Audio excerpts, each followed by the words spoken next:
Hello everyone, welcome back to my latest video. Today I would like to talk about the amendments in the Income Tax Act which is relevant to us taxpayers. Now the income tax season, especially for the vast majority of us, the due date for filing tax returns is 31st July.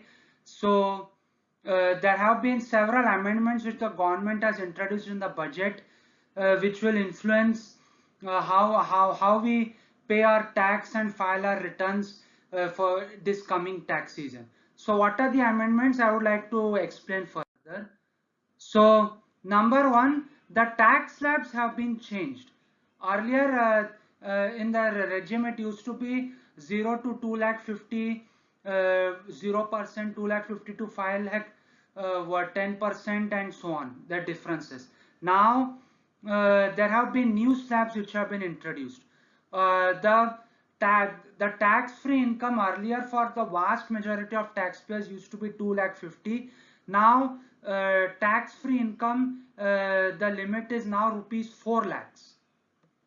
Then the new slab is as follows.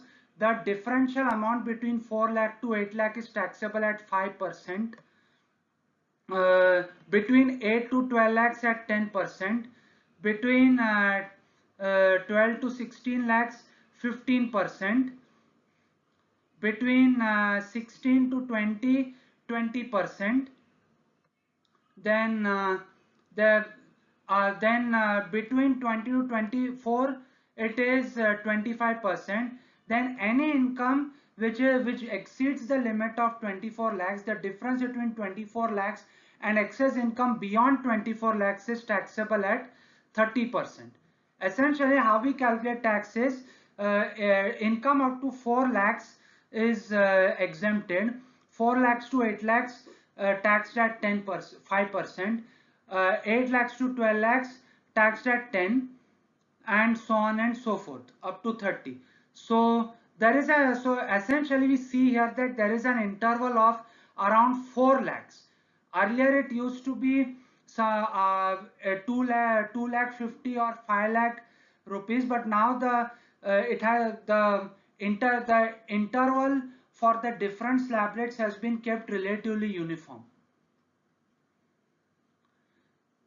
Then as and under in Income Tax Act there is a provision called rebate under 87A, where once you calculated certain tax on certain income, the act provides that up to a certain income limit you would get rebate on entire tax amount under 87A.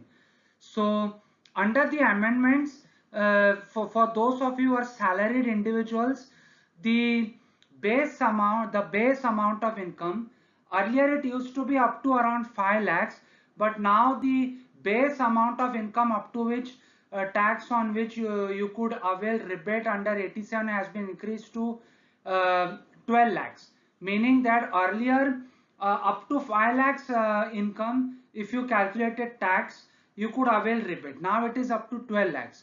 Of course, if before initiating this, under income from salary also there is a deduction of 75,000 that is now available. Essentially 75,000 standard deduction. Earlier it was around 50,000 on salary income. Now it has increased to 75,000. There are two regimes here. One is the old tax regime and the new tax regime. You can choose to follow either of the regimes depending on how much tax you want to pay, how much less tax there is likely to be paid under either of the regimes. So under the new regime, this is around 75,000. It used to be as before. Speaking of which, the slabs I spoke about in the earlier slide, they are primarily pertaining to the new regime tax slabs. I suspect the old regime tax slabs are still pretty much the same. Then the rebate amount is now maximum 60,000, meaning whatever tax comes up to 12 lakhs, you can avail for full rebate under 87A, but the limit on that rebate is up to 60,000. Assuming your income is only up to 12 lakhs, so the tax amount would be fully nullified by the rebate. I suppose. Then there are those of us who are salaried individuals.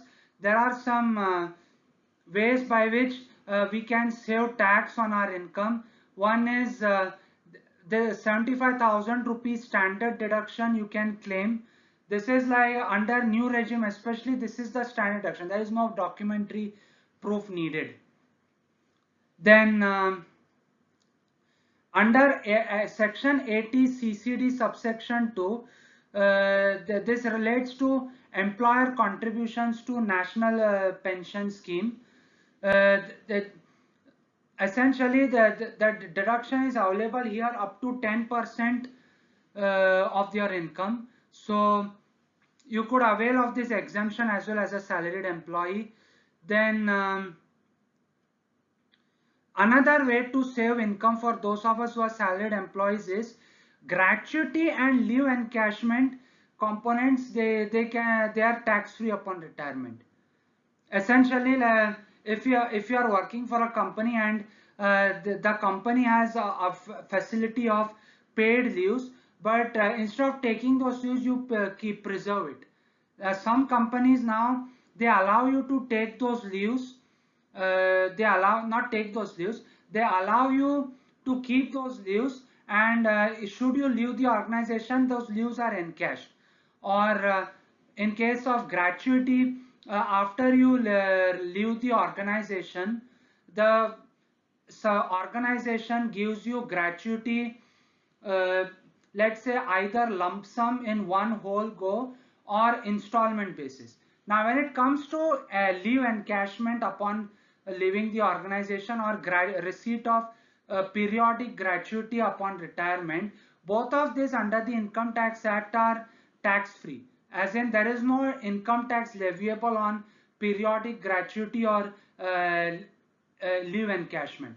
Of course, if gratuity is received lump sum, then some amount would be deducted, as only some amount would be exempted, the remaining would be taxable. So it's best to avail gratuity on a periodic basis, not to mention it would guarantee you a monthly income. Then another way is best to manage salary income easily without having to need section 80C investment chasing. You can avail exemption under section 80C, but if you are availing the new tax regime, these tax I'm talking about, they are for the new tax regime. Under the new tax regime, deductions under 80C are strictly not allowed. They are only allowed if you avail of the old tax regime. So under the new regime, you would have to manage your salary some way that it does not attract, that you do not need section 80C somehow. One way, there are other sections you could avail of. Mostly the thing is, under the new tax regime, the slabs are much higher. The exemption limit for income is much higher.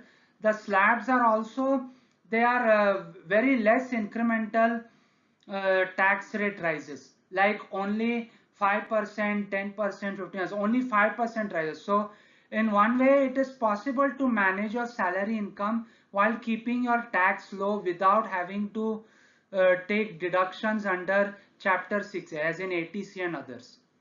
It's best to try to manage your salary income that way. Then another way is there is a provision in some companies called voluntary retirement scheme, as in for some reason the company would provide for this scheme where you would be asked to voluntarily retire from the organization for any reason, and they would provide you a large severance package. Then under the Income Tax Act, there are a lot of exemptions, especially under the new regime on VRS benefits obtained one time as well during retirement. So you could avail of those exemptions.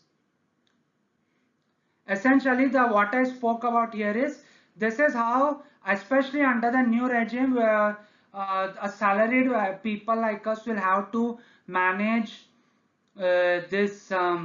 How basically the salaried people, like the vast majority of us, those of you are viewing this and all would have to manage ways to reduce the income tax payable, or hopefully to eradicate paying income tax altogether.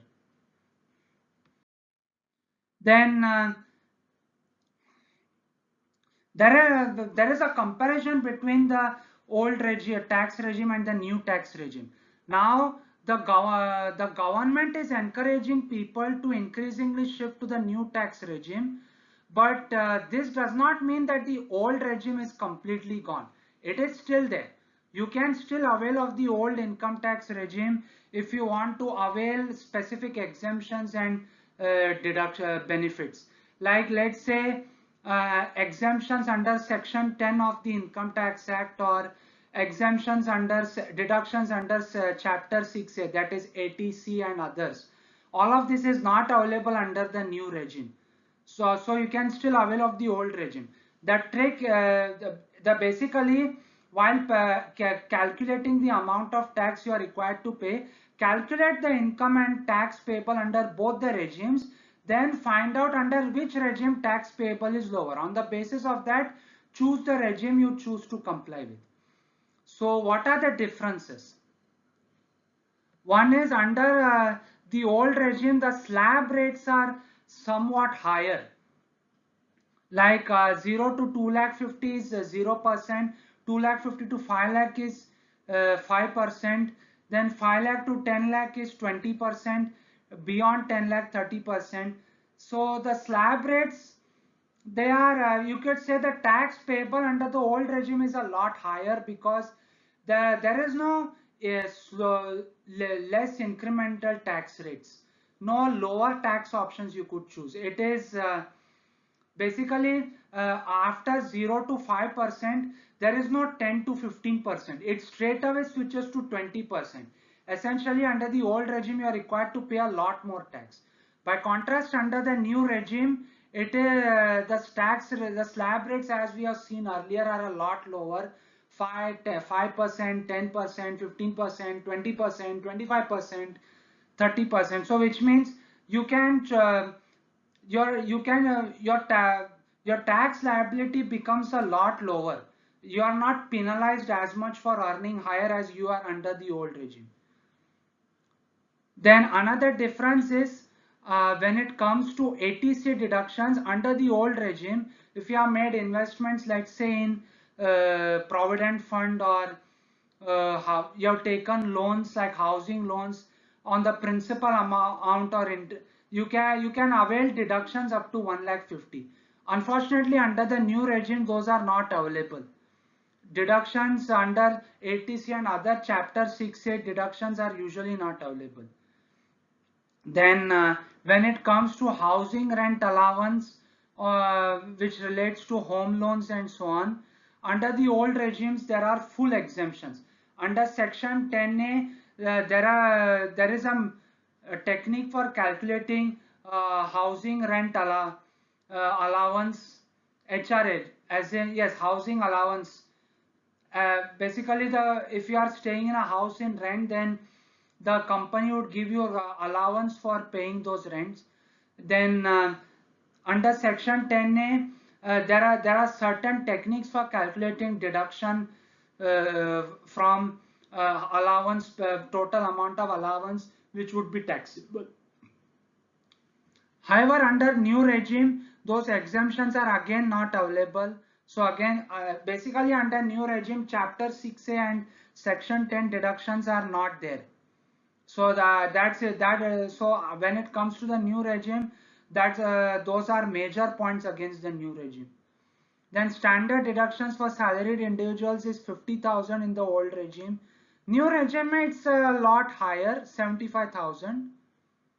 Then rebate under 87A, 12,500 up to 12,500 under the old regime, and the income on which you would be able to avail this rebate, maximum limit, it would be around up to 5 lakhs. Up to 5 lakhs you can avail this rebate. In the new regime, it's a lot higher, as I said earlier. It is up to 60,000 rupees. And the limit is also a lot higher. the income limit is also a lot higher as compared to the old regime. It's around 12 lakhs. Then basically the choice between the regimes differs. So if you want, let's say, higher amount of deductions, let's say you want to avail section 10 deductions for whatever allowances you are receiving from whatever company you are working in, or you want to avail deductions on investments you made in provident fund, or loans you taken, or other investments you made, then this is the old regime is the one for you. Then new regime is mostly for most salaried individuals, uh, since that income tax payable in the old regime is in the new regime is a lot lower. There are more slabs, which means there are more options to avail lower tax, and not to mention the standard deduction and the rebate is also much higher. Especially the limit for the rebate is also a lot higher, the income limit. So salaried individuals would be strictly advised to opt for the new regime. So the new regime is being encouraged, but the old regime remains a strategic option. So if you want deductions or exemptions on your tax, then the old regime is for you. If you want to pay lower tax without availing the benefit of deductions, but availing other deductions like higher standard deduction or higher rebate, then the new one is for you. It depends. Basically, if you want to choose between the regimes, like I said earlier, it's best to calculate the taxable income under both the regimes and the tax payable under both the regimes, and whichever regime has lower tax payable, choose that one. It depends upon individual to individual how much income he or she is earning and so on. Uniformly choosing either regime without taking into account the circumstances or your individual circumstances and so on is not really a good idea. It's best to take your individual circumstances into account before choosing the regime you want. Then there have been several tax amendments. There have the changes.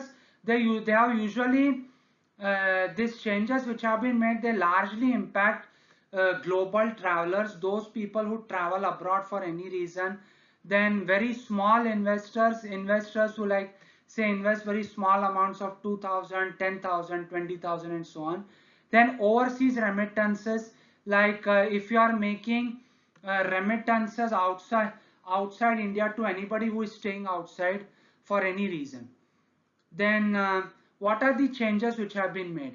When it comes to remittances abroad, that the tax deducted or collected at source on remittances has now been capped, especially when it comes to remittances for instance, if you have children who are being educated abroad, then remittances for payment of fees abroad, then any relative availing medical treatment abroad, remittances for paying those expenses abroad, usually TDS is deducted. There is a limit here up to 10 lakhs. There is not TDS or TCS. Up beyond 10 lakhs, now it is now maximum is at 2%. Earlier the tax rates were much higher, say 5%, 10% I think it was, but now the remittances are much lower at 2%. Then when it comes to overseas tour packages, this usually relates to people who are traveling abroad, and the tour is being conducted by Indian agents abroad. Then whatever income they earn, uh, earlier the TCS amount used to be a lot higher at 10% or so on, but again it also depended on how much income you are earning in Indian terms abroad as part of an overseas tour package. But now, irrespective of how much income you earn abroad as a tour operator, the TCS rate is now flat 2%. This is significantly down from prior rates. Then there is also the decriminalization.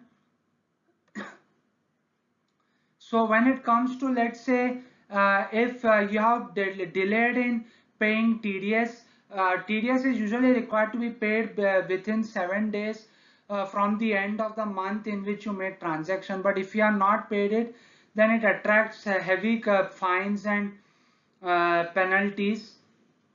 Then or when it comes to investors, and they need to maintain books of accounts for recording their investments, and those books are missing. Then earlier there used to be heavy criminal penalties, but now those penalties have been removed. Of course, these penalties have been removed purely if the TDS delays or the books which are books of accounts record be maintained for investors, they are missing. It's all unintentional. If you have done it with malicious intentions in mind, with the intention to defraud the government and so on, then of course criminal penalties would be attracted. Otherwise, earlier whether it was intentional or unintentional, criminal penalties used to be attracted, but now they have been removed. Then there is a thing called asset immunity. Earlier, if you had foreign assets abroad as an Indian citizen, and those assets you did not disclose them in your income tax return for any reason, if you are found out, then you are liable to pay the full tax amount on the income from those assets plus interest and so on. Not only that, you are also liable to criminal prosecution and spending some time in prison. But now when it comes to foreign assets below rupees 20 lakhs, if you are not disclosed those assets for any reason, then there is retrospective immunity. Retrospective immunity means the immunity is granted from the time you owned those assets, even before the amendments were implemented.